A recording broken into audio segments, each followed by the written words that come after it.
What we're going to be looking at is what I was just playing, bar chords. This is spelled B-A-R-R-E because it comes from the classical language of dance and music in Italy, where the bar is something that is happening with your fingers. It's not the place you go to get a drink.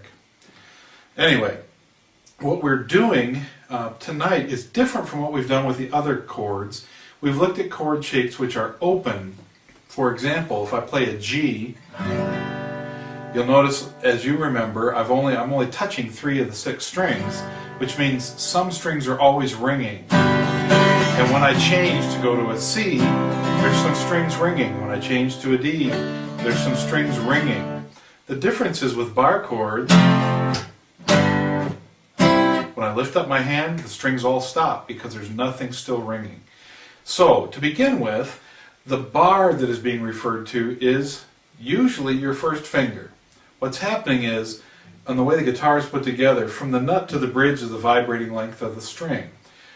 This is the lowest possible place that you can get a note on your guitar when it's completely open. And on the low E string, it's an E. If you put your first finger on the first fret, you get an F. Well, the same thing works for all the other strings. If you put your first finger across all the strings at the first fret, you get a similar set of relationships between the strings as you do here, but now they're all a half a step higher.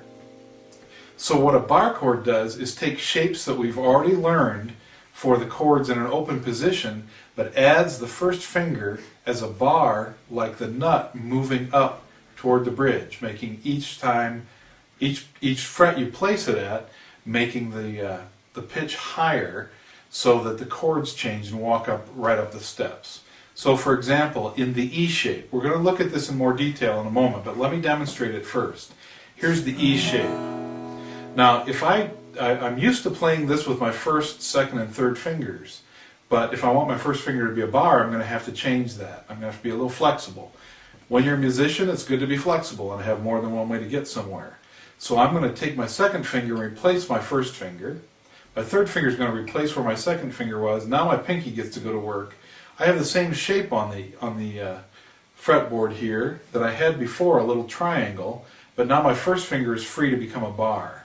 So I'm going to play the F, I'm going to slide everything up, so what was in the first fret's now in the second, what was in the second's now in the third, and there's a place for my first finger to bar all the way across. Now I'm playing F, which is the next note above E.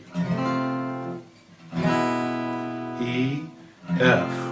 If I go up one more fret, it's a half step again, F sharp. Go up another half step, G.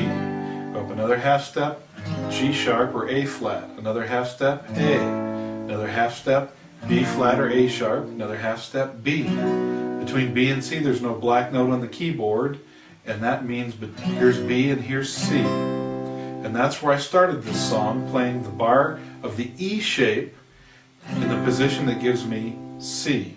And I played C, F, and G. Now you might recall that we've played these chords before. I could do the same thing playing G, C, D.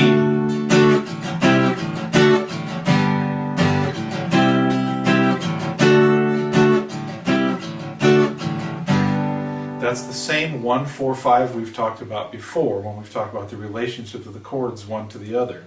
In an open position, it sounds like this: G, C, D, C, D, G. Now, the same thing with bar chords: G, C,